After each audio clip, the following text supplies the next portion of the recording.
EGB, your esports betting world. The only place to find the widest choice of popular games and matches to win real money. Choose your bet on a single event or express of several matches with dizzy odds. Serving the market for 7 years with over 800,000 users. Join now to get your bonus for the first deposit up to $600.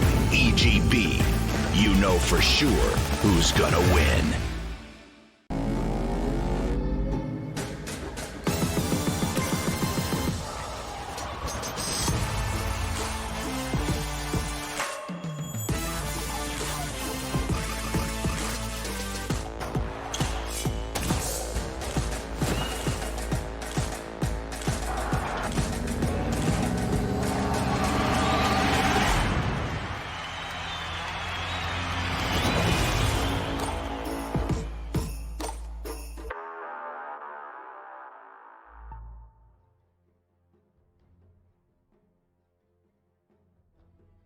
Dire team ban.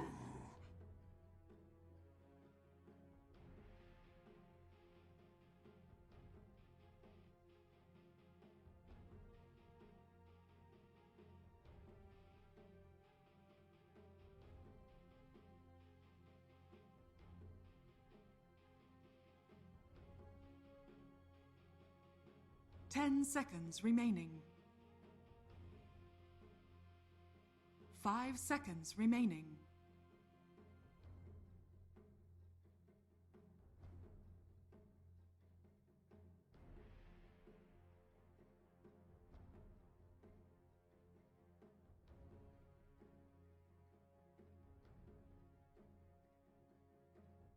Radiant team ban.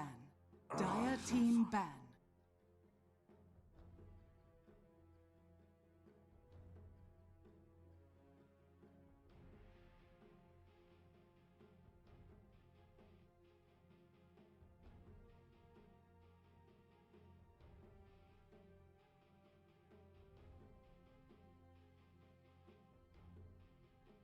10 seconds remaining. 5 seconds remaining.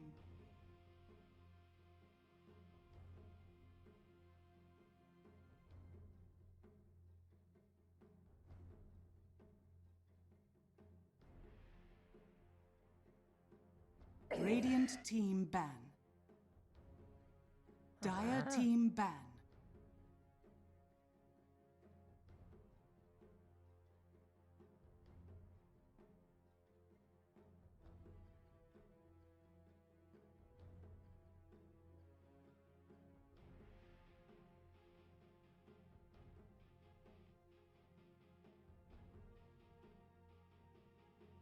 Ten seconds remaining. 5 seconds remaining.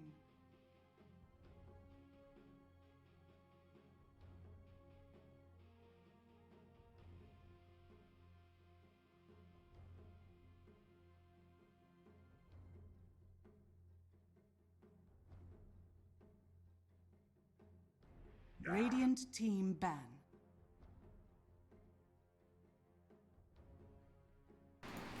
Hello guys and welcome back to the Arena Blood Season 2. And I have to have a proper proposal, so good day friends, and here we go with the Arena Blood Season 2. We are glad to see you on the UCC broadcast. The next couple of hours, all action, drama, blood, and awesome plays are for you. My name is DSwordfish and I'm here to watch this fantastic match between EXTREMUM and Aggressive Mode. Yesterday EXTREMUM gave us one of the best games I've seen in a while. Yes, it was a bit clowny, yes, it was back and forth and they made a lot of mistakes, but it was fun, and that's ultimately what Dota is, entertainment. And the love for the game really showed in EXTREMUM's playstyle. Honestly, it was a wonderful thing to cast, and anyone that was here yesterday probably remembers that game, because it was just great, right? Occasionally you get those long games that are a bit, that are a bit throwy, but that end up pretty nice. So before we get into the draft, I have a little sponsor shout out that I have to give you guys. Guys, our partner EGB.com gives you an awesome proposal. The first deposit bonus up to $600. At EGB.com, you can also find convenient service, daily quests, and a bonus system. Interested? Click on the banner under the broadcast for more. Let's get right to it. EXTREMUM and Aggressive Mode. Okay. For those of you who don't know, EXTREMUM, I mean, pretty well-known team. I guess some of the players are well-known, particularly Velior and God are the ones that really come up. Black Archangel has been in a couple good CIS team. Kellen and Malik are relatively new to the CIS scene. They have played in some tier 2 teams, but nothing major. EXTREMUM probably their best brand. It's actually a really big brand of esports. Whereas aggressive mode is the Greek team. I mean, they have changed a bit. They are playing with a couple different players, which includes, I mean, Star Spartan, of course, being the Greek, and so is Skylark. They have Cube as well, which is German. That's going to be playing, I believe, their position 4. And they include Sunlight, a Belarusian. So it's an interesting mix of nationalities here. Very European team here.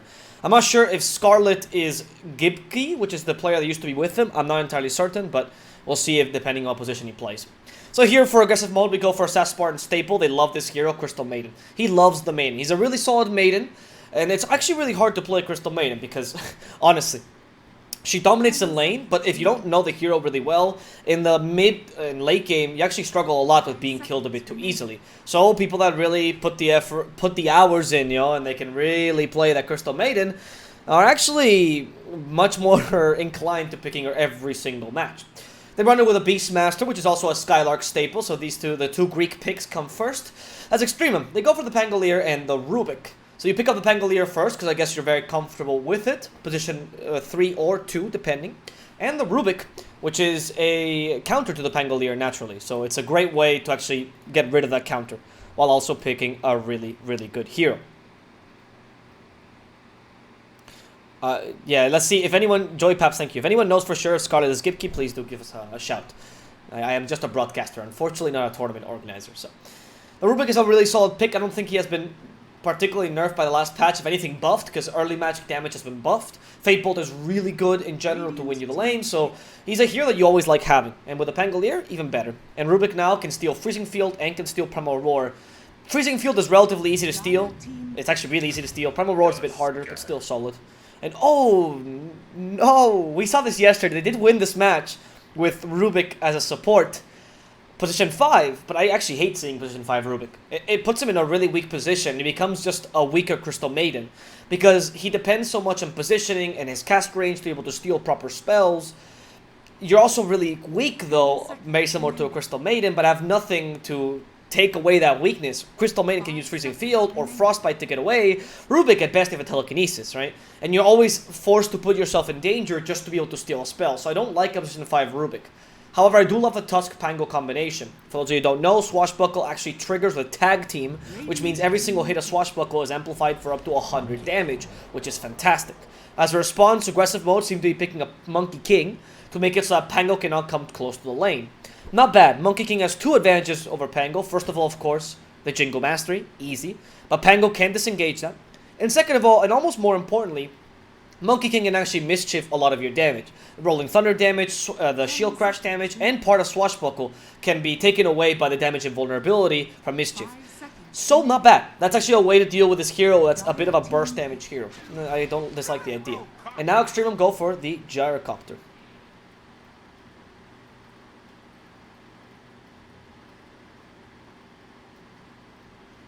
I like my Gyrocopter is getting picked up here for EXTREMUM. I like this hero a lot. I think a lot of people, I've seen a couple comments by people saying that this hero is really bad. I've seen a couple other casters thinking that this hero is bad. Not big casters, but at my level. But I don't think so at all, actually. He's an item-independent hero because he doesn't require a single item to farm. Yes, you can go, of course, for Ags or Maelstrom, but you're still fine without them. He's a hero that offers a ridiculous amount of magic damage as well in the early, which is buffed by the latest patch. And he's very solid in team fights as well from the early get-go. Something that the 10% gold change did to the carries is that carries that require a single item to farm or be useful, it's carries like, for example, Anti-Mage, a great example, kind of got weakened by this because their item timings are slower and they can't fight as soon. Gyrocopter, however, is not a carry that depends on a single item to be able to fight. He's able to fight from the get-go with his spells, and then later needs to recover with a bit of farm to actually go into the late game in the physical damage Gyro that we all know and love. But in this meta, Gyro can actually just play the early. You know, Gyro doesn't even need to go for those late game aggressive items. He's very versatile in his builds as well. Most people like the Ags, but you can go for Maelstrom. We've seen Gyro with Fusel Blade. We've even seen old before this, Gyro with Dragon Lances, with drums. You know, these cheap items that are easy to build, which benefits Gyrocopter in the current patch a lot.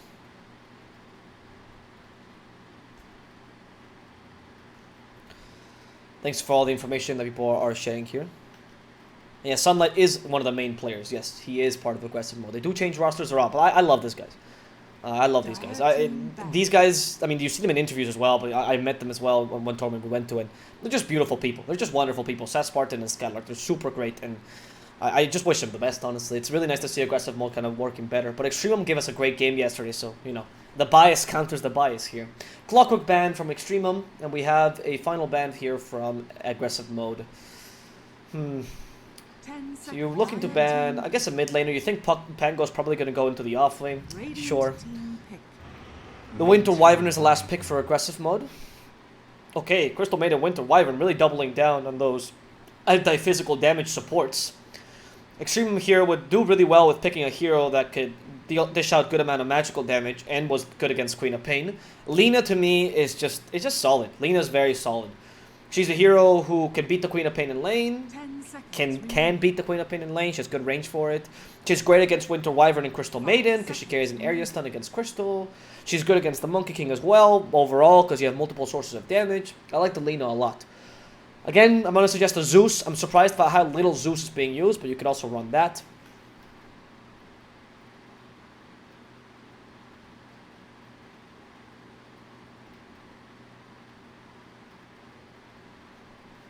Let's see. The caster's in the title. His name is DSwordfish. Or my name is DSwordfish. Hello. Nice to meet you.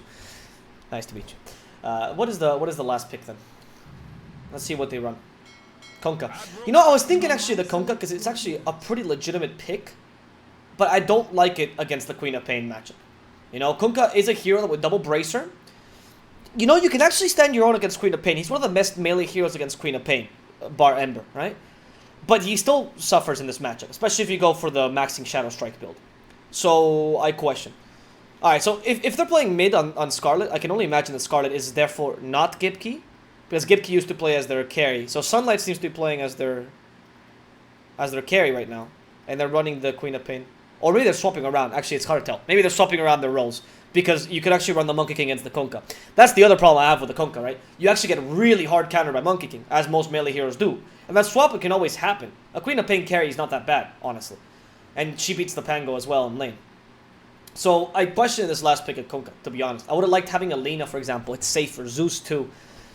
I do like the Konka in the draft, though. The Captain Coco's Rum is fantastic to save you from Winter's Curse. It's great against Freezing Field. You carry area stuns, which are the best way to deal with Crystal Maiden, because you don't want to waste a single target stun on this hero, but area stuns can catch multiple people.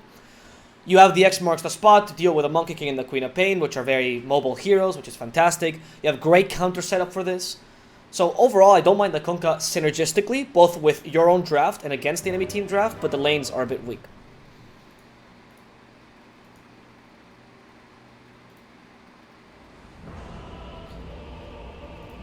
I love that there's a guy that's watching just because Spartan is my IRL buddy. That is fantastic. Because Spartan does seem like a genuinely great person. So of course you're gonna watch him and support him. no surprise there, man. That guy literally, if you excuse my use of this terminology, he shits rainbows, man. That guy is just happiness all bound. Says Spartan. He seems happy to be absolutely everywhere. Man. Just a solid guy. So I'm actually siding kind of for aggressive mode draft-wise. I don't love the Extremum draft too much. The problem here is that Extremum is running a relatively mid-game oriented draft, but with weak lanes. And this is an issue that a lot of mid-game drafts kind of present. Mid-game drafts always concentrate on... This is fantastic, right? We see the full screen here. Mid-game drafts tend to concentrate around teamfight and 5-on-5 engagements, which is of course weaker in the early game. And in many cases weak in the laning phase. So they are sometimes threatened by these early game lineups that can just push you very quickly and don't let you get to your mid game and be able to engage on 5-on-5 engagements. Because if you get a lot of map control, if aggressive mode gets a lot of map control early, which is possible, you have a Beastmaster, which is a really good pusher, so it's not crazy to think that they would be able to push a lot of towers. If you do that, then you actually are in a bad position for Extremum, because now aggressive mode would control the tempo of the game, and they would be able to determinate what teamfights they want to take and what teamfights they don't want to take, which would put Extremum on the, well, receiving end, to not say on the just wrong end of this match, because they wouldn't be able to get 5-on-5 engagement properly, and they wouldn't be able to find farm on the Gyrocopter.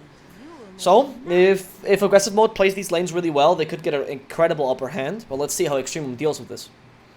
Top is missing.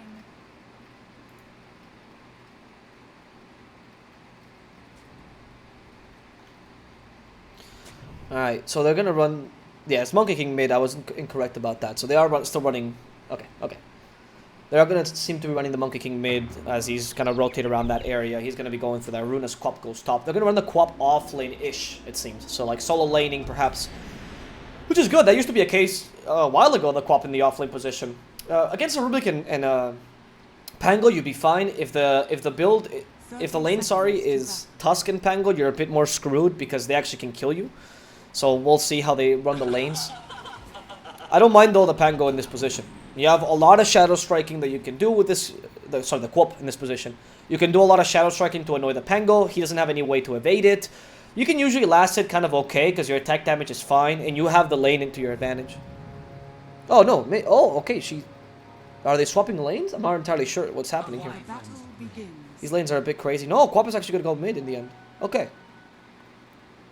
So we do see Sunlight playing the carry position. Fascinating. Okay. So it must be a different player than Scarlet. Scarlet must be a different player. Unless Quap is body blocking for the monkey. Yes, Quap is body blocking for the monkey.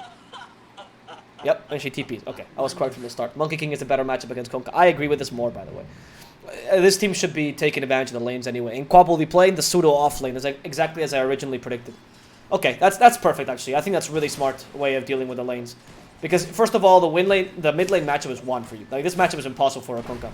You can play this really well, but Bracers do nothing against this Monkey King. He outlasts you 9 times out of 10, and you don't deal enough damage to beat him. Especially because you can evade his Tidebringer. We haven't seen this here, but you can evade that Tidebringer. So it's not too great. The Mischief can always evade most of the damage there. In the top lane, Quap should be fine. They're actually rotating the Crystal Maiden there with the Quap. Crystal Maiden and Quap is a scary lane, to be honest. They have a lot of magical damage between the two heroes. And once you get the aura, you can spam that Shadow Strike as much as you want.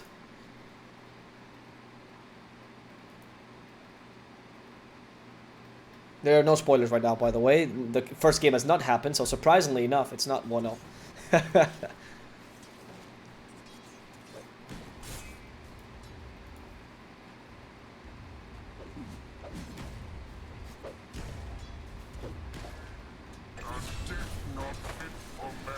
The bottom lane, they managed to get a quick kill on Skylark. Not bad, Kellen.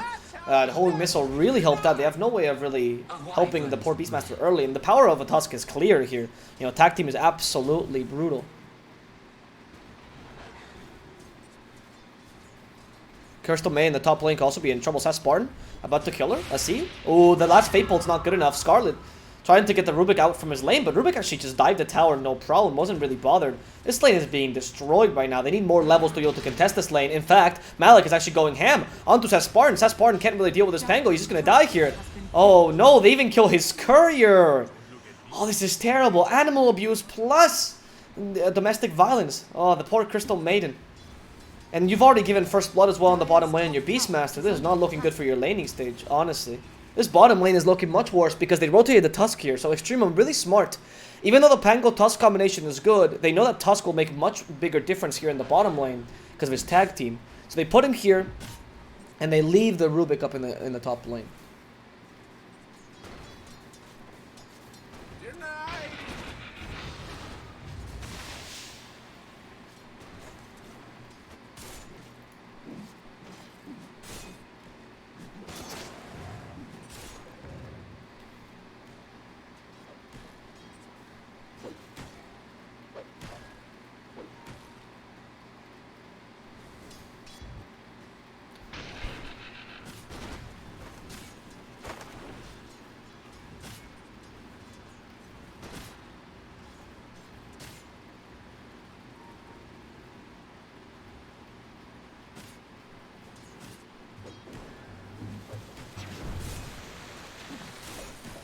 Monkey King here in the mid lane has actually been even with the Kunkka because he's been going into the jungle so much. Sunlight evading some of the damage here, but he's trading nicely with the Monkey King, surprisingly enough.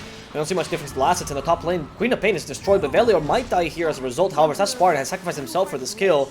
There is a Swashbuckle available, 9 seconds. He's just chasing after him, hoping for a lucky shot. Does not get the lucky shot for now. And thanks to that, Sass Spartan will survive here.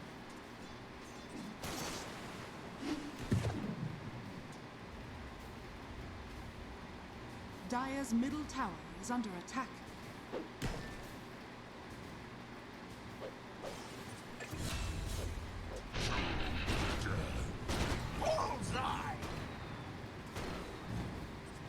Skylark buying in the bottom lane the second time to Kellen. Surprising. This third time, sorry. So this gyrocopter has just been destroying him this whole time. The potential of a gyrocopter pushing in the early game so much is... Or sorry, putting this much pressure in the early game is scary. This is exactly what EXTREMUM was looking for. At least even lanes, if not just straight up good lanes. So that Kunkka pick ended up working fine for them. They knew that the Kunkka with 2 bracers is enough to beat the Quap, and they just went along with it. And it worked for them. And this bottom lane, I was honestly considering better, but that last pick of Winter Wyvern really screwed over aggressive mode's lanes because he's not the strongest laner. He can only put pressure in the Splinter Blast.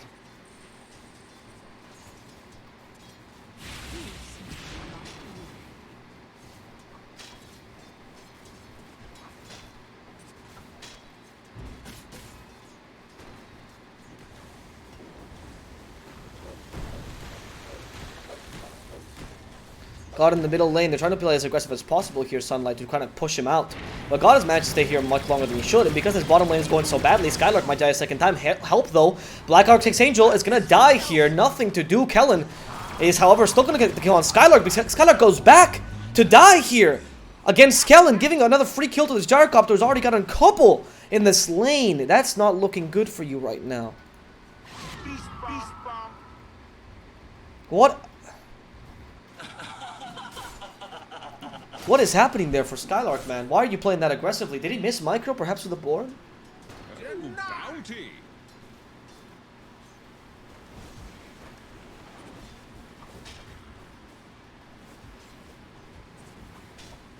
Odd.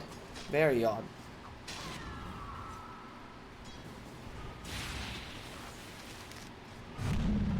Velior in the top lane, they can't really go against him, honestly. The only lane they're really winning is the Monkey King lane, because Kunkka, a lot of his last hits are coming from the jungle. But Kunkka's going to recover fine, and Kunkka doesn't need items early to be useful. Really, Double Bracer is all you need as a Kunkka. So what I'd be more concerned for is the amount of farm you're giving a gyrocopter, who does require that to be useful. Velior about to die here, they have a Scream of Pain ready, they use it, and now Malik also in trouble, trying to go for the Crystal Maiden. Is she fast enough? Oh, Crystal Maiden's outrunning you, little Pango! You better train on that treadmill more often, Malik! You are gonna die here! You couldn't even catch the Crystal Maiden! Oof, that is feeling bad now. And now is the counterattack from the Monkey King, who starts to rotate and say, Kellen, I hear you've been bullying my buddy, the Beastmaster. No problem. Let me show you how the rear end of my stick looks like. And the gyrocopter goes to the grave, Tusk accompanying him. They just got 4 kills in quick succession. In aggressive mode, slightly coming back here. Slightly coming back. Not bad at all. Not bad at all. They're getting a couple counter kills. They're utilizing the Monkey King properly. This is what I was expecting from their early game, honestly. You want to crush the potential for the enemy team to get to their mid game. Don't get me wrong, by the way. Just because they get to their mid game does not mean it's won. They have a solid mid games, but so does aggressive mode. However, aggressive mode could take advantage of these lanes, but their supports really made the difference here. On top lane, or the bottom lane, they're going for Gyro yet again. They've frozen him solid, and here's the revenge also for Sespart. Everyone rotating to hit Kellen. They hurt the cast. They're like, we gotta kill this Gyro. We can't let him free farm. Cube still trying to go for Kellen. Can they get the kill? They like the damage. Crystal Maiden, telekinesis back. There's the snowball. In comes Skylark, throwing everything at this gyrocopter. Sespartan will sacrifice himself, but in exchange, they will kill the gyrocopter, so it's worth, kind of. You rotate a lot of forces here, and the gold kind of got spread out between the assists.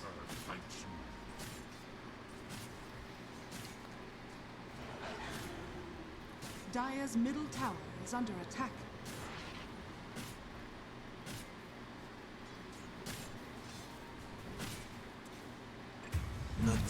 In the top lane, Malik. He's been killed off yet again. We didn't see this, but Sespartan does get the kill. However, Kunkka is rotating. I don't know if he has X Mortal Spot. Even if he does, level 1, probably not able to kill the Queen of Pain. Let's see. Go top, please. Yes, he was. He did catch it with an X Mortal Spot, or perhaps with the Ghost Ship. It's hard to tell. Observer, my god, man. I could tell it was happening. Yeah, click on him now. He maybe just got him with a Tidebringer. I can't really tell. He didn't use X because it's too long a cooldown, so it must have been a Tidebringer Torrent. Sunlight, okay, he gets a stun with the home missile, has an infused raindrop, so that did trigger, the damage did trigger. They go for the gyrocopter still, and they can get the kill. One more hit will do the trick. Sunlight gets the kill here, but does get hit by the Ghost Ship. Here's the Cold Embrace to save him. They need something else though. They have way too much damage. The Cold Embrace will not be sufficient. Sunlight is being slowed to oblivion. Tag team has been properly using Cupid. You stayed here a bit too long. Nothing to do against 3 heroes just pummeling you to death. Constant fight is the name of the game.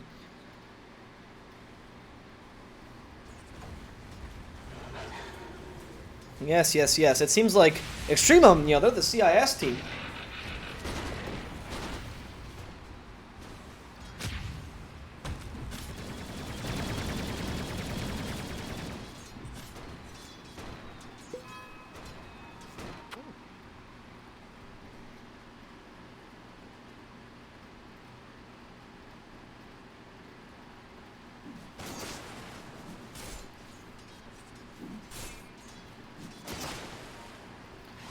Extreme might be the CIS team, but aggressive mode is honoring their name and honoring the CIS style of Dota of constant fighting as well. And this constant fighting has actually gotten them to an okay start, because you have Monkey King being the most farmed, this works. Scarlet is slowly bringing back the co-op, not bad. And you have, meanwhile, Skylark, who's a bit lacking behind, but so is the Pango. Pango did not have a good lane, so it's actually fine for you. The issue, though, is that Kunkka has recovered nicely. God's Kunkka is amazing. He plays a godlike Kunkka, pun intended. So it's kind of scary to fight against him. Right now, Extremum, they're keeping the high ground, aggressive mode. You don't want to go up to the high ground here. They use the boar first because they're out of Hawks. They have Hawks in 2 seconds. Spartan is moving forward because the boar didn't detect anyone. They wanted to take that outpost, but they couldn't, and now there's no reason to fight around the outpost, of course. In the top lane, Sunlight was just kind of annoying Malik, making sure this Mango cannot stay in lane. Radiant's bottom tower is under attack.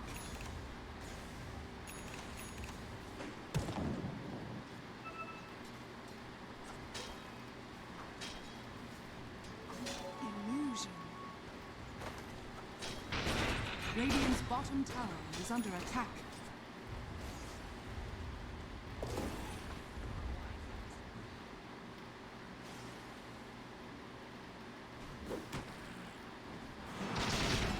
Radiant's bottom tower has Malik, Sunlight nearby.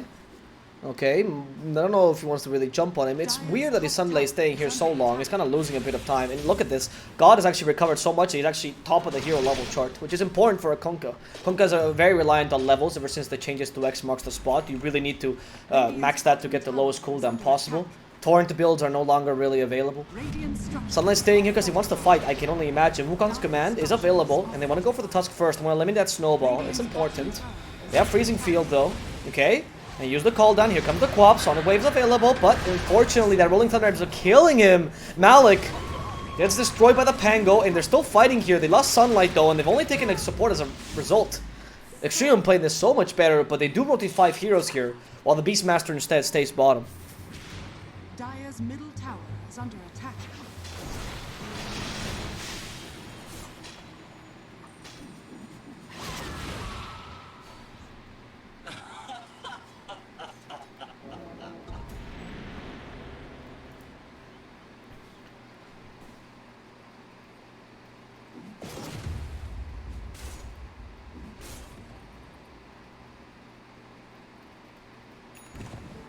Nothing will stand in my way. Radiant's middle tower is under attack. Double damage picked up by the Monkey King might help him push some towers. Skylark is doing his job. Can we please change the net worth? Because Skylark has been doing his job quite nicely, actually.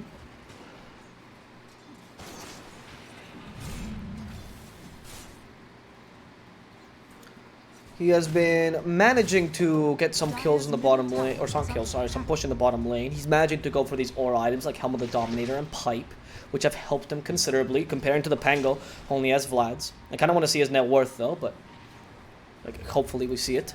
Excellent.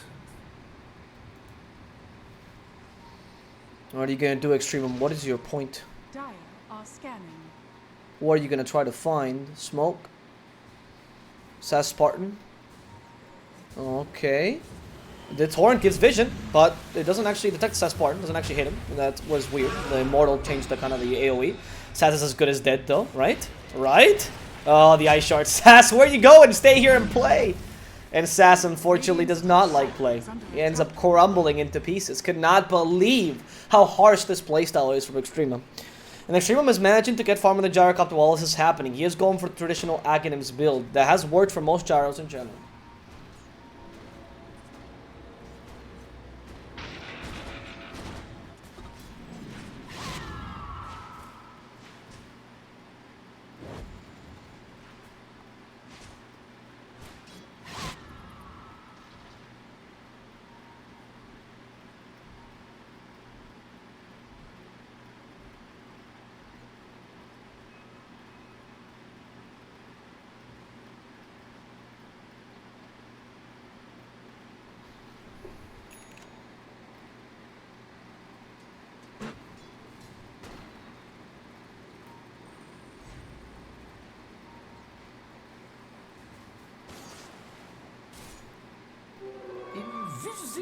Failure managed to steal the Primal Roar, which is quite fantastic for Extremum right now. They have a way to deal quite nicely with the Monkey King if they initiate. They've been playing quite effectively with God. I like this build by God as well, going for the Spirit Vessel first. It's a really quick build, and it's actually very good against the Winter Wyvern. It's pretty solid in general against most people, but it's very, very, very solid against the Winter Wyvern.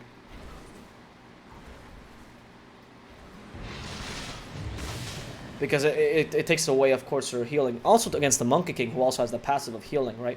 And it makes your Kunkka just be really active early. It's very similar to the Ember Spirit build. It's even better than Heaven's Halberd build, which just deals so much damage. And the new Spirit Vessel is actually fantastic, even though you have to stay near the enemy team when you actually want to use the anti-healing, per se. So, I like the build by the Kunkka. I think it's very appropriate.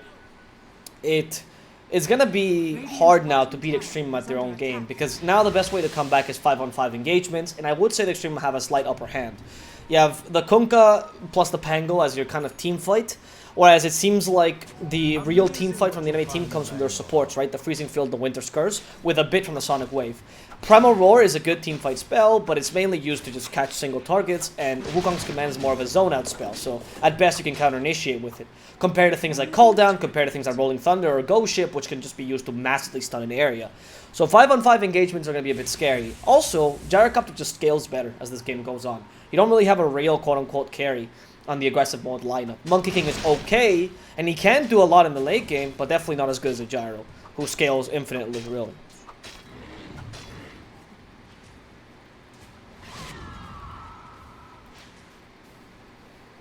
But now the game has calmed down. I guess I can see the points for both teams to calm the game down. On aggressive mode, you're looking for just the big core items so you can actually start picking off people. Right? I'm assuming you have the Echo Saber on Monkey King. Maybe you wait for the BKB, honestly, this game. The Quap needs either Orchid or Yules, we'll see. And then probably they're going to go for a Smoke once they get the first item of the Quap.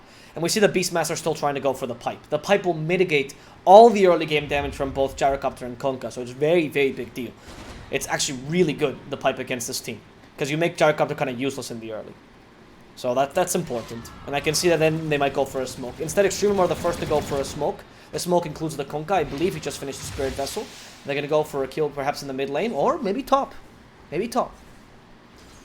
Let's see. They find the Courier, Monkey King. Monkey. No, they're going for the Winter Wyvern instead. Dire's middle tower is under attack. There we go. Dire's structures Winter are Wyvern. God. Come by. They have a Torrent. Fort Vision. Honestly, that was a terrible smoke. You see a Winter and you go for her because you see the support. Now they can actually fight you in the middle lane. Kellen could be in trouble. Shellstrike could just kill him. Rolling Thunder is keeping the Queen of Pain at bay though. And they steal a Sonic Wave. Beautifully done by Rubik. However, kind of countered by this Winter's Curse. They want to continue the fight. They engage into a stun. Very good area stun. And they're looking for the Freezing Field now. And the Freezing Field is deterring all the initiation. But the Ghost Ship immediately counters it. And they can only get the kill onto the Tusk. As a result, the Crystal Maiden also dies. So in the end, it's kind of even, but from behind, Skylark, he's been looking this whole time. He wants to initiate. He has the net on that troll, but unfortunately that troll gets killed off a bit too soon. Didn't use the net early, and they're rethinking their initiation. They kind of lack the damage here, and they don't want to fight a Kunkka who is so beefy in the early game. Appropriate.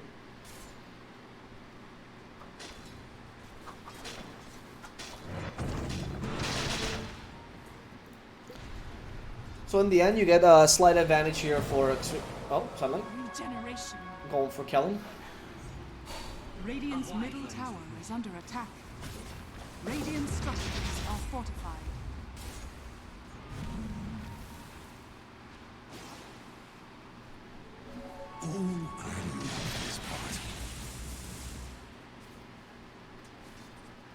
Yeah, do try to annoy this Queen of Pain. Extremum. Smoke up.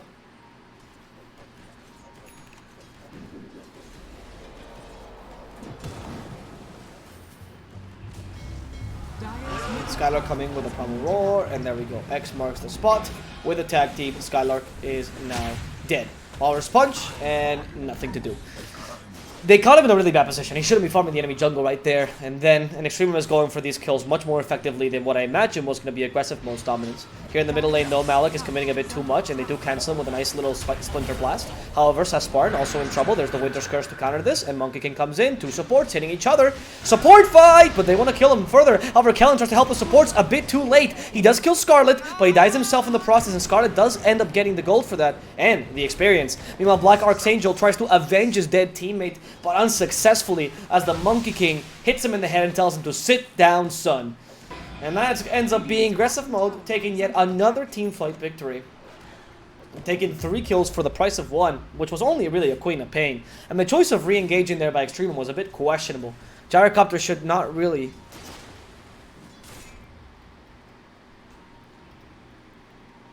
Gyrocopter should really not be engaging in fights at this point. Gyrocopter from, I think, minute 15 to 30, it depends on the timings, of course, but it's more or less that time. You become a bit of a useless hero, because you require farm to actually deal damage, and your magical damage is no longer enough, especially when the enemy team has pipe. So you really should be avoiding engagements, except for the very obvious ones, where you can take advantage of pickoffs, like this one, for example. You don't want to fight 5-on-5 engagements against the enemy team, because you're at the risk of dying and slowing down your Gyrocopter farm even further, which is terrible.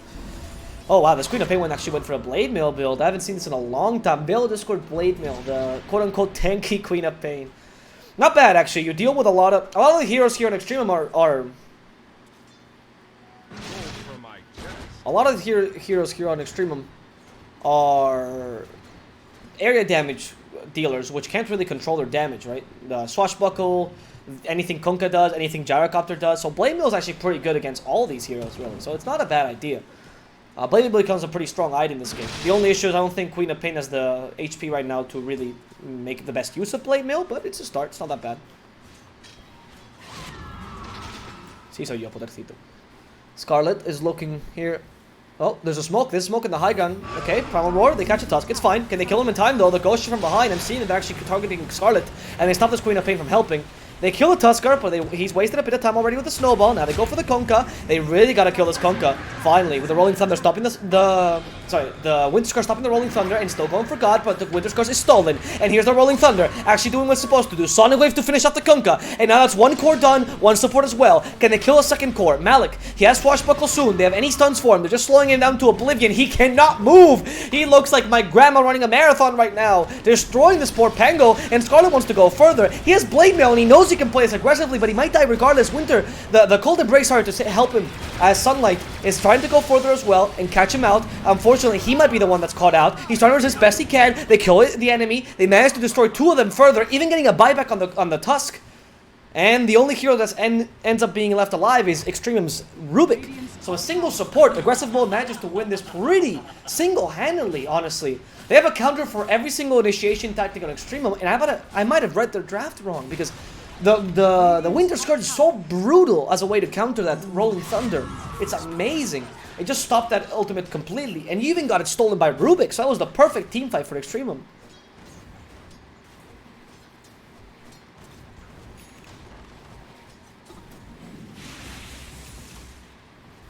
Alright, well, in the end, I would say Extremum. You lost Gyrocopter yet again, by the way. Again, you don't really want to engage here. There's a Rolling Thunder by Malik. In comes God. Go ship. Is going to hit again the Queen of Pain, but the Cold Embracer. On point, he's Cold Embraced by Cupid. He's really good on them. And the Winter's Curse to disengage. This is what I think is always the sign of a good Winter, by the way. Oh, they go for the Freezing Field Sass. You're insane! But Insanity's not going to stop them. They do Winter's Curse the Monkey right now. Monkey's really close to dying. Can Rubik hurt him? Yeah, Monkey is going to go down. Sass also falls. And the Queen of Pain, despite your Blade Mail, is not going to survive this too long. They help him with a Cold Embrace, but is that going to be enough? It doesn't seem like it. Snowball's still chasing after him. They have the Swashbuckle ready. They Ice Shard him. He needs to blink away, but he's out of mana. Scarlet, what are you going to do? Nothing. Just die. Give your body up to the gods as they get a lucky shot onto Cube. This poor man's been sending his team left, right, and center, and there's nobody to save him. As Skylark dies uselessly here at the end, making it a counter team wipe. But hey, you rest assured that even if in the best of team fights, even in the best of games, in the best of team wipes, Extremum still will lose Arc, their Gyrocopter. Of course.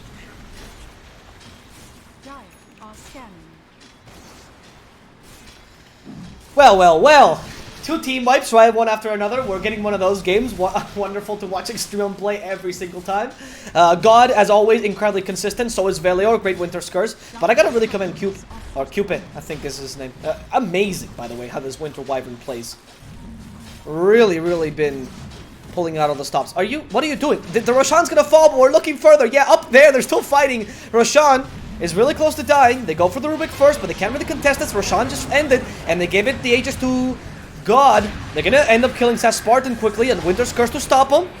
But is that Winter's Curse gonna be enough? They even use the Wukong's command, the BKB on Sunlight. They have enough damage to the BKB. They give him the Cold Embrace, wasting his BKB, but still, it's working. Sunlight is alive, and they're managing to kill the enemy team right now as well. That's already the first core gone. The 2 supports are dead. God is managing to TP in time, but Kellen, can you survive this? They have no way of canceling this TP, so he is gonna be able to make it out alive. Arc is the first time I think I haven't seen him die in the first beginning of the engagement.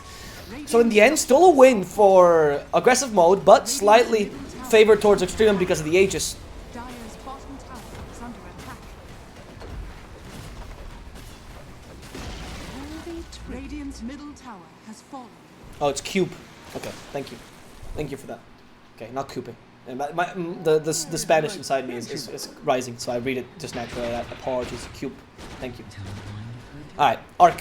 What are you building next? BKB? Sure. You don't deal damage right now, get another item to deal even less damage. I mean, I understand the need of the BKB, but you have Piercing Disables, Winter's Curse, Primal Roar, Sonic Wave, and the Wukong's Command, which technically we can say pierces BKB, like it still affects you, right? So 4 ultimates that pierce BKB. Your BKB is going to save you from the Shadow Strike, the Frostbite, and to some degree the damage. Okay? I don't think it's the best. Yeah, Primal... yeah, I don't think it's... That's not ideal. Not very ideal, honestly. Kellen? Okay, well, what did we just see? Pause, alright.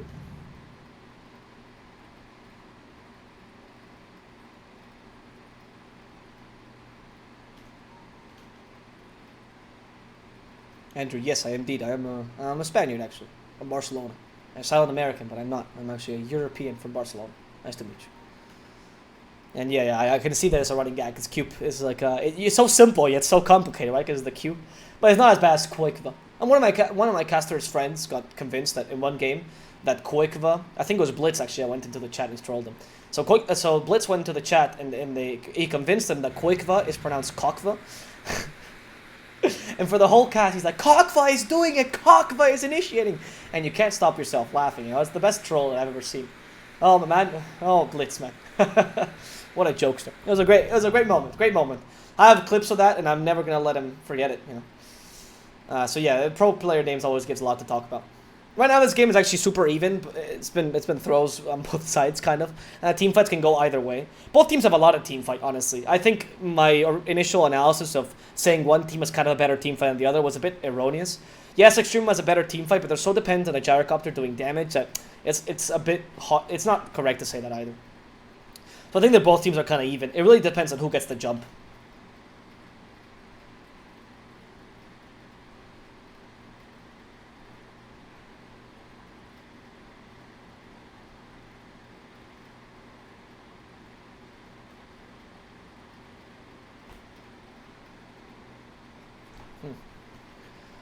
So, let's see EXTREMUM. I gotta say, by the way, I don't love the choice by Arc of this itemization. I would usually go for a Maelstrom. I don't like what Arc is doing this game at all on the gyro. The fact that he's fighting so early, I disagree with. I don't like the fact that he has gone for Ag's BKB. So you're going for a fighting build, so at least you're being consistent. That's one of the things I will say about Arc, you know. Even though I might disagree with his choices personally, as an opinion, there is coherence in his choices. Something I don't like about a lot of pros that are not tier 1, you know, qualifier pros, like guys that don't quite make it. Well, they make a lot of mistakes, very simple mistakes, because what they do is they have an idea in mind, they have like a build or whatever, and they like it, but they play differently to that build. Right? Builds are supposed to complement your playstyle. So when you call them out, you're not really calling them out for making a choice wrong, quote unquote, in the build, because that's subjective. You know, I don't get to say what's wrong or what's right in a build. Neither does anyone, by the way. Well, unless you go Nick Stagon, then, you know, please leave with the stream. But the point is that what he's doing is he's fighting early, even though I don't think that should be the case, but he is fighting early, and he's going for a build that allows you to fight early. So there's coherence there. He's playing according to his build. That's one of the hardest things to learn, actually. as an up-and-coming pro. To understand that no matter what people say is right, people that you think are better than you, or casters, or because they're not better than you, or viewers or whatever, you have to stick to your guns. And if you're playing a certain way, even if that seems incorrect, you're going to build that way. You're going to pick a hero that way. You're going to draft that way. And that's what makes the best teams do it. That's what people usually actually call the, oh, these guys have a defined playstyle. Well, all the defined playstyle means is I have the guts to play what I like and play what I think is correct, and I'm coherent enough to make it seem like it's a playstyle. When Beast Ghost picks Disruptor mid, everyone goes, yeah, that seems legitimate, because it goes with Beast Ghost's playstyle. Even though that pick makes me want to cringe. But it's a Disruptor mid on Beast Ghost, and that works because their playstyle kind of takes advantage of it. And that's the beauty of these kind of teams. Mistakes can often be confused for creativity and vice versa.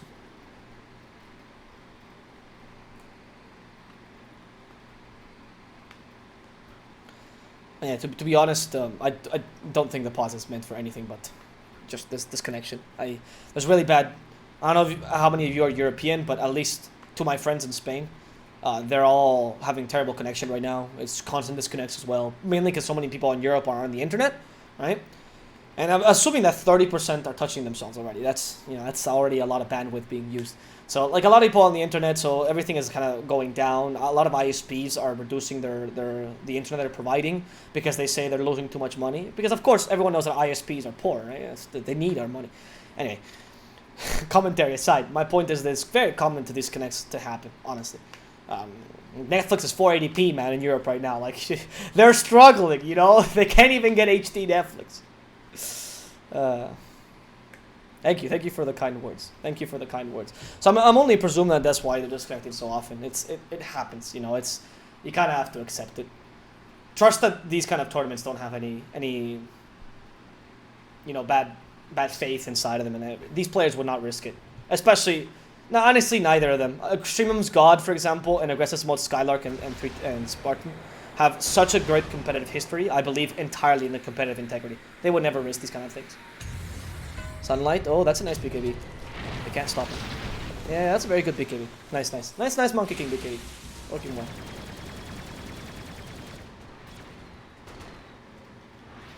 Thank you for all the kind comments, seriously. It's actually very nice to see. Thank you for enjoying this game with us, guys. It's actually a pleasure. We had a really quick games before between Empire Hope, and it wasn't that great. But these games, I mean, at least it's exciting, right? This is entertainment value at its finest. If you're a bettor, though, you are literally having heart attack after heart attack. Who's winning? I can't really tell. And some bettors come into the chat and they ask, right? They go, who's winning? I can't really tell. And you go, I can't tell. I don't know. It's cool. In these games, Queen of Pain, Scarlet, okay. Bring her back. They try. Yeah, they do. Blade Mail's been activated in time, though. It's a good use for Blade Mail, but they have enough damage. Like, Kunkka doesn't care about your Blade Mail. And this is the Ags again. God did this last game that they played in the EXTREMUM. It's working so well against the Monkey King. Oh, Malik again. Okay, that's the Rolling Thunder that was very obvious that was going to happen. Kunkka hits the ball, but he's not going to break it. And Malik continues to roll forward. Now, the Beastmaster, the tag team is still around him because they deal enough damage. God is actually starting to fall really low. Here comes the Freezing Fuel from that Spartan. The Snowball to get away from this Tusk. They still have Primal Roar. You go for the Tusk, and, well, a support kill is still a kill. Scarlet once more, though. She still has the Sonic Wave. A Blink is ready. He's going to go aggressive. A Sonic Wave. Oh, they use the Shadow Strike onto the Rubik, though. They're going for the easy kill. The BKB's been used. They commit the Sonic Wave. That's two supports, but why not go for God? Wasn't God an easier or an equally as easy kill? Were they afraid of what God could do there? Maybe they didn't have the range for the Shadow Strike or the Vision. That was odd, though. I think God was much better killed than the Rubik there. Anyway, I want to talk about this pickup of the Ags, honestly.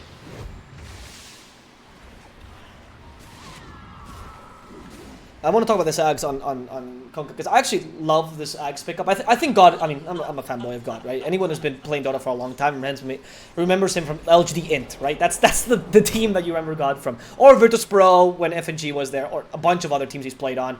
Gentleman as well, or the Old But Gold that he was playing on for a while. He's just a very solid player.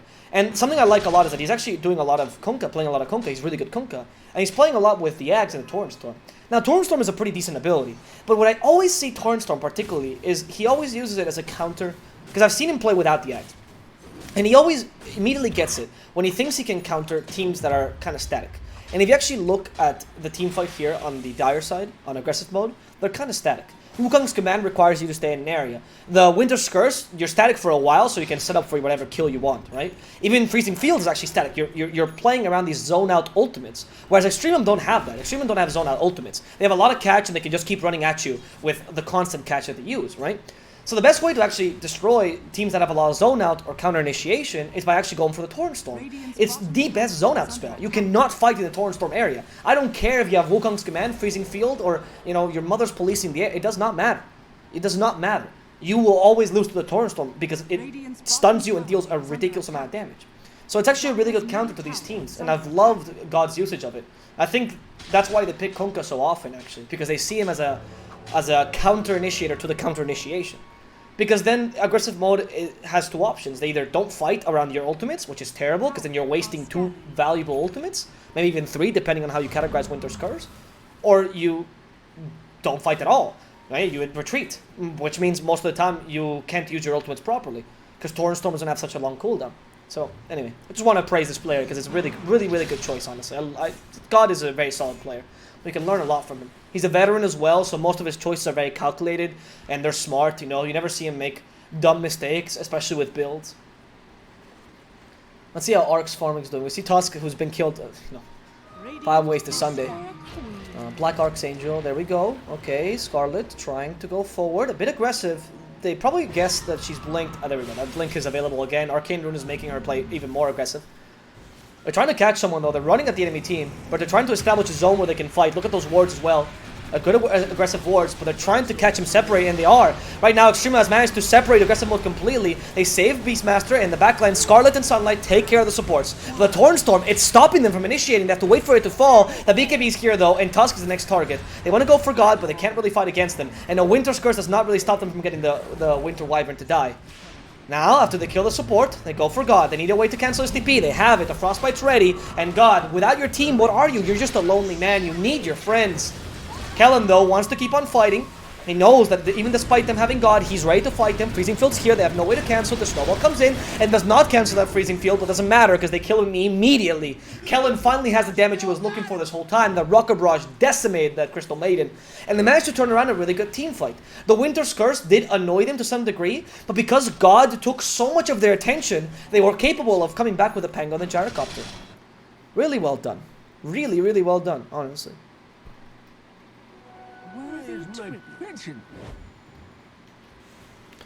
Gyro is ready to fight, and with his BKB, he's not as vulnerable as he used to be, right? He maybe lacks the damage, but to finish off, to be the cleanup crew at the end of a team fight, you're fine. God brings the damage, Malik too, and you can just be at the end, just using rocket barrages to kill whatever's left. It's not bad. I don't know if Skylark wanted to kill him. I presume he didn't, because he could have just primal roared from the trees. So, just gonna put a question mark on that play there.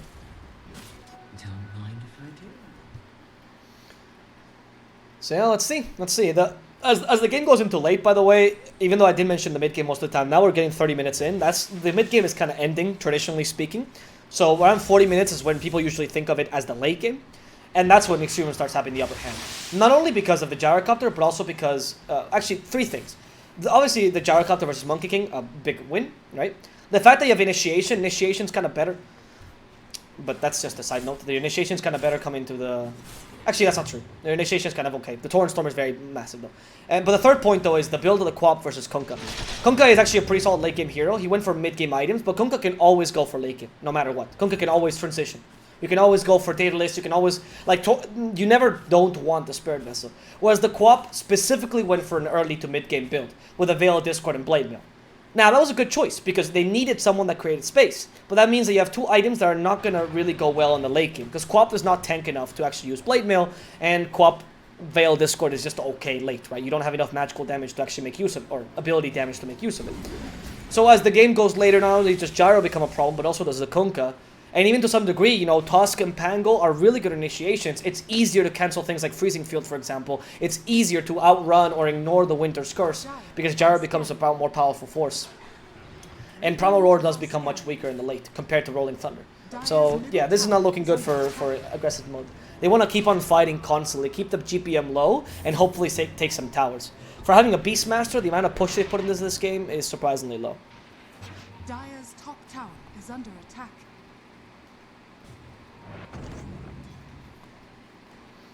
And yes, certainly, you definitely need BKBs at some point. In fact, Sunlight already went for his BKB. The thing is, the BKB timings are also a bit off for aggressive mode. Usually, in Dota, actually something well known is that the BKB is almost always the biggest point of inflection.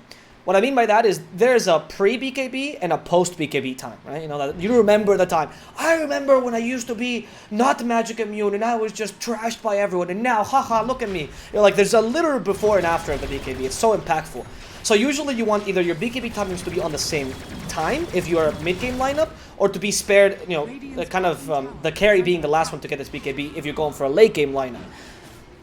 In this case, Monkey King, unfortunately, was the first to his BKB, and Quap and Beastmaster still lack theirs. I don't think Beastmaster will ever go for his, but Quap definitely needs one.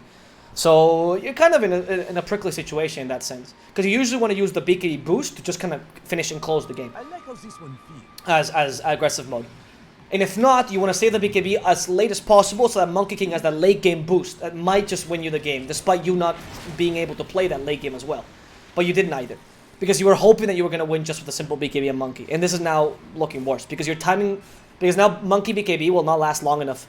And you will be able to counter that easily, to be honest. Another pause.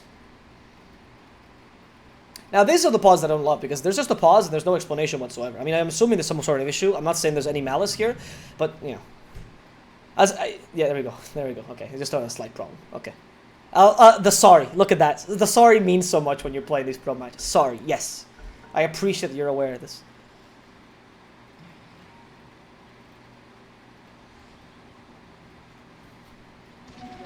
Does depend. I don't know if the Beast will actually decide to go for the BKB. It depends on the Beastmaster, right? It depends on what kind of role you want to go for. Some Beastmasters like to go a lot for utility as well. And since you didn't go for Necros this game with Beast, it seems like you're more oriented towards utility. So in some cases, maybe Solar Crest is actually better than BKB on Beast. Because you don't care if he gets stunned as long as he gets Primal Roar off. And there we have the Quap BKB, so it's ready. And now AC as well. This is one of the slight advantages of Quap over a lot of other mid, heroes, is that she actually can go into a late game nicely and become a physical damage dealer in the late game, which allows you to have some more late game relevance. So she is smart. She knows that the Kunkka will beat her if this just goes normally. If she continues with this build, there's a Solar Crest I was talking about, and immediately BKB. Okay, smart. I like this build. And what I was talking about the Kunkka is that Kunkka will beat you if you just go for the traditional builds. Quap versus Kunkka late game, Kunkka is better. But if Quap is smart enough and she changes in time, this Assault Cuirass is her third item. Or fourth, sorry, because BKB came after. So the fourth item, Assault Cuirass, I mean, it's not bad timing. But it's definitely a full-on, I'm committing to this late game build. And it's very smart. Because you will be ready for this Kunkka. You'll be able to be a secondary carry for your team. It's a really good choice here by Scarlet. You need to be able to do that. You need to adapt early to the game, because if you realize too late that this game is going to go late and you can't fight it, you're screwed. They're going to beat you every single time. So, good on you, Quap. Good on you. There's a smoke there. Quap is being used, I think, as the... Oh, no, it's Monkey King. Monkey King is the bait, but he doesn't really be the bait.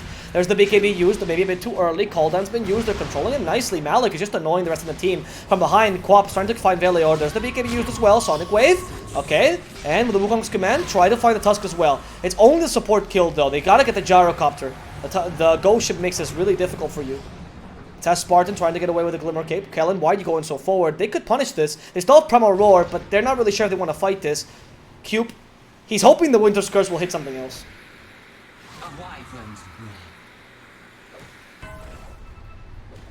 He was hoping that the Winter's Curse was, like, there was something around the Gyrocopter, because that was ideal. You see Gyrocopter double damage as a Winter Wyvern, you're salivating. You're going, yes, I want him to attack his teammates. Fratricide, you know? And you try to get something around the Gyrocopter to Winter's Curse, because it will stun him too. But that's why you didn't want to waste it, and that's why you didn't use it early. Arc is playing really aggressively. Really, really aggressively. And you can punish that. He's going for Satanic next, man. This guy is just tanking up. Arc is like, I'm done dying this game. There is no more gyro deaths. I am just going to tank up. Who cares if I do damage? We will just resist this team fight till the end.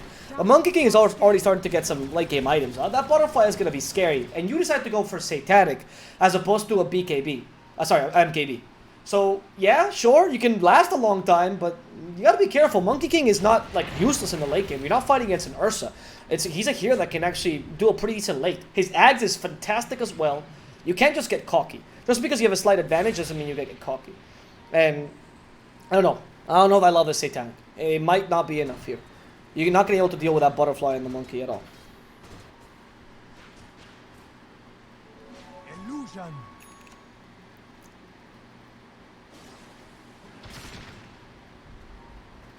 Satanic from Gyro. Okay. Okay, he's ready and ready to fight Roshan. Roshan needs to fall. This brings the cheese if I'm not mistaken. Radiant's bottom tower is under attack. Oh, you can actually go for the rapier, you're right. The rapier also gives you true sight now. Yeah, actually it's not crazy if you go for Satanic into the rapier. There we go, okay, that's not bad. Alright. I take it back, Kellen. I forgot that, yeah, rapier gives you true strike now. Okay, Skylark is forced to activate the BKB. That's his 10-second BKB. Oh no, you're wasting the time. Okay, Sonic Wave, very nice by Scarlet. They go on to Kellen, they promo roar him. Can they kill him in time? Winter's Curse is used so they can steal the Aegis. Scarlet, you thief! Just taking the Aegis under their nose, and they keep him stunned. Kellen can't move. Kellen is destroyed. Arc couldn't do anything this team fight. The Torrenstorm now stops whatever counter initiation they have. But God, I mean, you're only able to retreat. You used the Torrenstorm to retreat because that was the best thing you could do. They just destroyed you with a beautiful Sonic Wave into a Winter's Curse, stealing right under your nose, man. Oh, what a play by aggressive mode. And now, Extremum, what are you going to do? You just lost your Aegis. You stole Shadow Strike Rubik. That's garbage. You just lost your Aegis. You just lost your carry as well, who again deals no damage. Really. So you actually are not good at being put in the defensive. If you can't pick your fights, the idea that you're trying to keep the enemy team away, but you have a Satanic, it's not going to do anything to keep him away. And you can't hit the Monkey right now because of the Butterfly. Also, Monkey's level 25, so I'm assuming that means 100, or the extra ring. Okay, the Pango, I don't think they're going for him because he got a really large shield crash, so they're just deciding to let him go. BKB's been used by Skylark, Sunlight. Hasn't used BKB yet. Primal Roar is ready in a second. Malik, you better be careful. That ball is going to get shouted at. Primal Roar is ready now. They can go. They can go if they want to. Yule Scepter nicely, but the Cold Embrace saves him. Look how fast Scarlet hits. And there's the Primal Roar. I told you. They just shout in your face, and Pango can't survive this. Sunlight kills him. They go for God further. The Torrenstorm is not enough anymore. And a nice Winter's Curse like any time perfectly. That was! What a time that Cube! He knew the BKB was going to expire at the same time. So he catches 2 kills for the price of 1.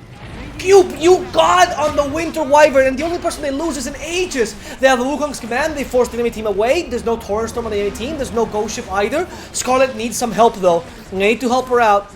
The Blade Mill, not gonna be enough, they're gonna bring her back. The Blink is ready, so she's fine. You're lacking the damage. They go further, the Freezing Field to disengage, and says Spartan. You know, he's playing the Crystal Maiden. He knows he has to disengage. That was an annoying Hoyu missile. They actually control her with a Yule Scepter, but she has a blink. And they're just trying to retreat. They're just trying to retreat, right? Extremum's trying to chase best they can. They might be able to find Scarlet, actually.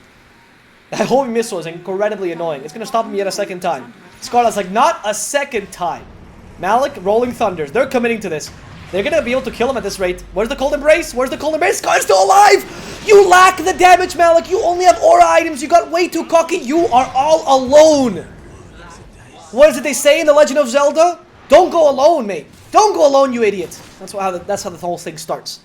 Jesus. Pango, that was a dieback as well. Just for a kill on the Queen of Pain. This is why greed is a capital sin, man.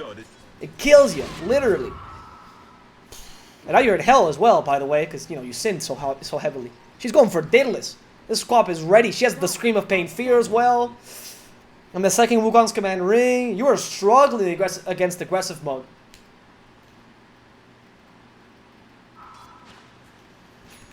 That's also a Pokemon. There's a lot of games that are don't go alone, mate. It's like a general thing they tell you. Meanwhile, in Dota, is the saying is more like don't trust your teammates. Or report your teammates would be the saying of Dota if we added one single saying, to be honest.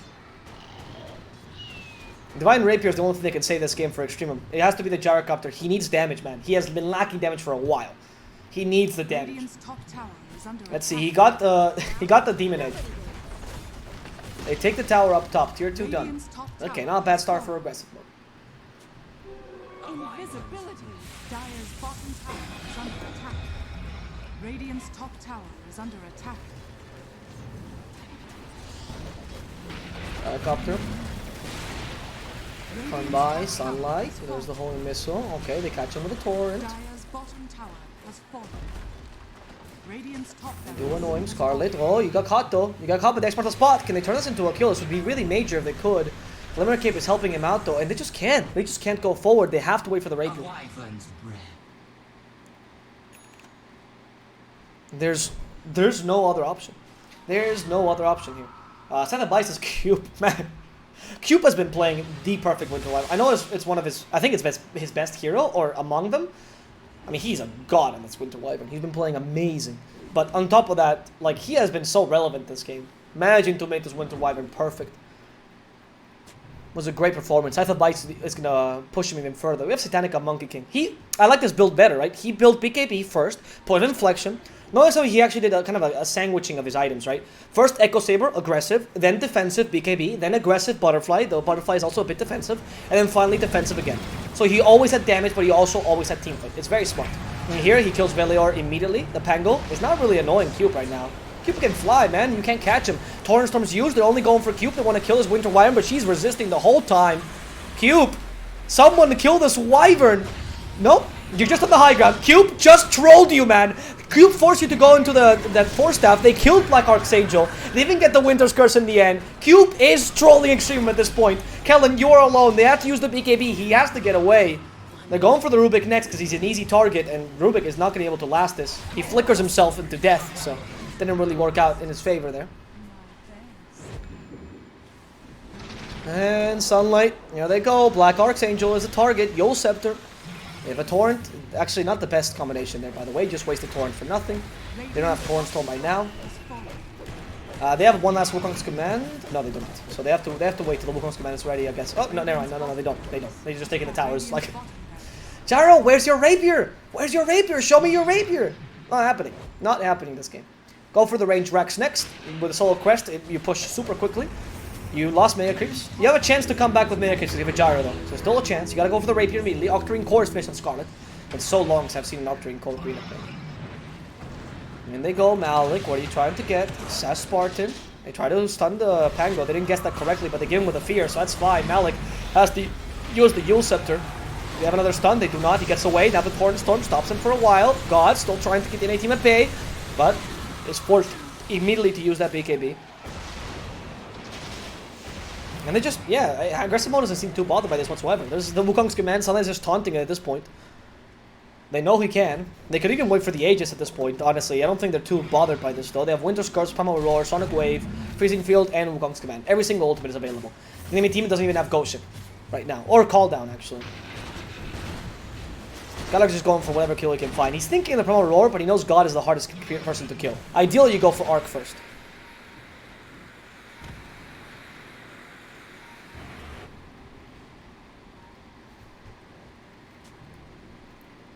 Couldn't get an Axe Rush, by the way. Just want to put a little correction. You did go for Spirit Vessel first, which most people consider as a support item, so they always forget about it. But Spirit Vessel is a pretty expensive item. Well, it's relatively expensive, you know. It can be considered as first core item. He didn't quite rush Axe, I would say. But still, it depends on the opinions. I do find that God played this game pretty well, honestly. However, yeah, you just need the Gyrocopter to come online sooner. Gyrocopter is still not online. You know, at what point do you, as a carry, need to be online? Definitely 46 minutes in, I would argue it is. It is not a pub. You can't, at this point, be useless in the team fight. I've never really seen Arc do anything in these team fights except for kind of do a cleanup crew at one point. He's just been so countered. By the way, Flicker is garbage. Never ever pick up that item. Tear. The only thing good about it is the 40 movement speed. People keep using it, but statistically, you can actually prove that it's a bad item. Based on how many blinks, quote-unquote, can save you and how many blinks can actually just kill you further, right? Sass Spartan. Okay, that roll was immediately stopped. Winter's Curse, they have Primal Roar too. I don't want to use it for now. Scarlet getting away. Malik. Oh, Kellen, you're really advanced here. Kellen, stuck. They do find him with a Frostbite and a Primal Roar. They use the Ghost Ship to give him some space, but Monkey King has not been caught in that Ghost Ship. He still has the Wukong's Command. They get him to telekinesis. There goes the Queen of Pain trying to kill the supports. There's the Torrent Storm. They're at least keeping this alive. The Queen of Pain could be going down. There he goes. Scarlet's dead. Sunlight wants to use the Wukong's Command, but again, he doubts it. He knows you can't really fight this. He has the Wukong's ready. X marks the spot. A bit too late. But he's only zoning out the enemy team from what exactly? You're not really stopping them right now. Malik is just cutting this lane completely. They're having a hard time ending this game. There's the Hex up to Malik. Can they kill him off because of this? Doesn't seem like it's the case. Sunlight still a bit unkillable though. They're freezing field to help him out. Immediately cancel by telekinesis. And now they're going for Monkey. Finally, Monkey. Okay, you're falling really low. The Gyro has the Rapier. The Gyro has the damage. Arc is ready to destroy you, Monkey. Now, Gyro's online. They're ready to fight here. Finally, 48 minutes in is all it took. Sass Spartan is immediately destroyed as well. Sonic Wave comes by, they do kill a Tuskar, but they force the buyback on the Queen of Pain, so I question how useful that was.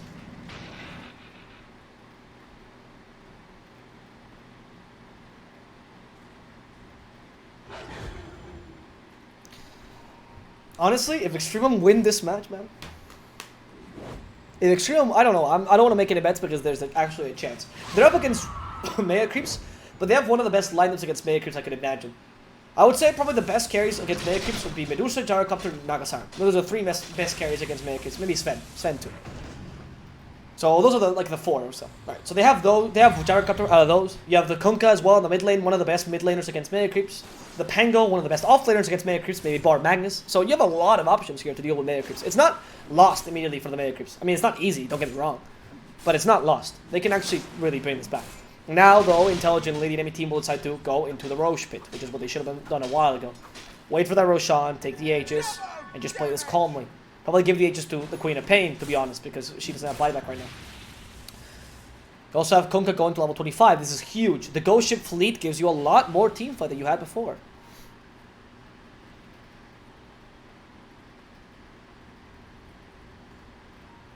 Pause again by the Gyrocopter. Again, not saying why. And we're looking at his items.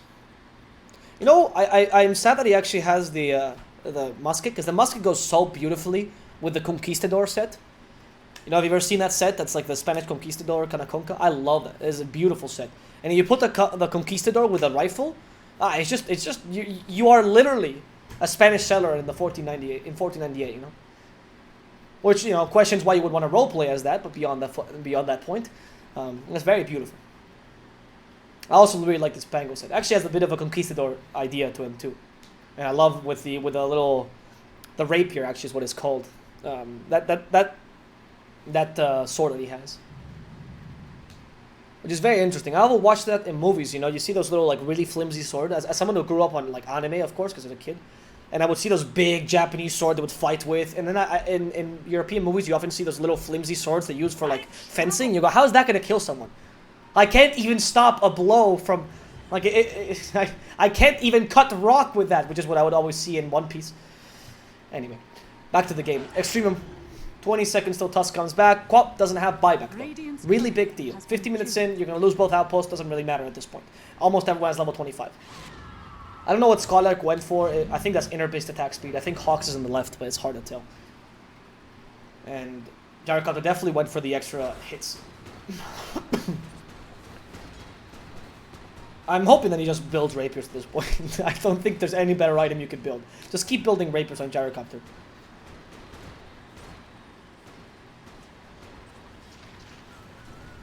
There's no other option. Tuskar's going for an Axe. I mean, at the point when Tuskar's going for an Axe, you do question, you know, what is this Tuskar doing? You want the Walrus Kick? Really? Actually, you know what? The Walrus Kick is really legitimate because he might actually kick the Monkey King outside from his ultimate. If that's why he's building Ags, that's a 3000 IQ play. I hope that's the logic behind it. That's really smart. If that's the logic. Okay, smoke again. No Roche, by the way. Oh, so yeah, they do. Sorry, they do it quickly in the pause. The pause kind of threw me off. They have Leveler on the Monkey King too. This should be the play that wins you the game or loses you at this point. Can they do it? If they catch, they just need to catch someone useful. They just need to catch someone useful. Not the Rubik, not the Tusk is fine. Not the Rubik. Rubik doesn't matter. Catch the Tuskar, catch the Pango, catch someone with initiation. Sass is living on the edge here of the smoke. If he revealed himself there, it was been so obvious. Rolling Thunder's used. Malik, okay, he just goes ham. There we go. Malik, okay, this is the initiation with a Yule Scepter. They're gonna go for the Beast first, but Winter's Curse cancels them. And the Gyro's hurting his teammate. That's the Rapier going against you. Sunlight joins in. He wants to go for killing. Does just drop the Rapier. Kelling activates his BKB. But Primal Rourke immediately cancels it. And Arc, what are you going to do? You're just going to die at this point? Sonic Wave? Okay, Hex. Now, the man to control the Satanic doesn't have enough healing, but the Ghost Ship is actually stopping Sunlight. However, the damage is just sufficient to finish off this Gyrocopter. Immediate buyback. The Rapier's on the floor. How are you going to fight with a Rapier? You were useless before. You're going to be useless again now. And use the freezing field on the Rubik, immediately cancelled by a Hex. Rubik is destroyed as well. And Kellen, you're trying to fight your best, but you don't have your best weapon. I don't even know who took it at this point. Not that it matters as long as you don't have it. Scarlet still has the Aegis, so he's happy to die. It's not really a big deal. They're almost going for the throne. The Airkeeps are finishing this game, and the GG is going to be called because this game is as good as over. EXTREMUM, you put up a decent fight here in the mid game, but you lost the plot towards the end, man. And Arc needed to come online much sooner. That Divine Rapier did not do what should have happened 30 minutes ago. So, unfortunately, EXTREMUM can't take game number 1, but we still have game number 2, see if they can come back against aggressive mode. Hopefully they do, so we can have a third game. We'll see you guys shortly for game number 2 of the day. But before we go though, guys, our partner EGB.com gives you an awesome proposal. First deposit bonus up to $600. At EGB.com, you can also find convenient service, daily quests, and a bonus system. Interested? Click on the banner under the broadcast to learn more. Hope you enjoyed. My name is DSwordfish. I'm your caster for today, and I'll see you guys shortly with game number 2 of the day.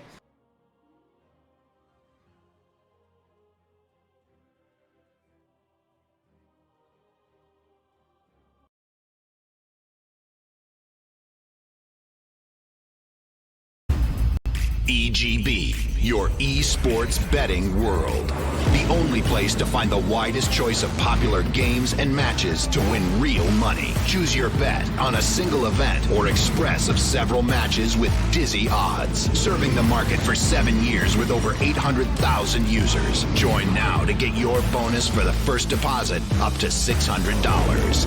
EGB, you know for sure who's gonna win.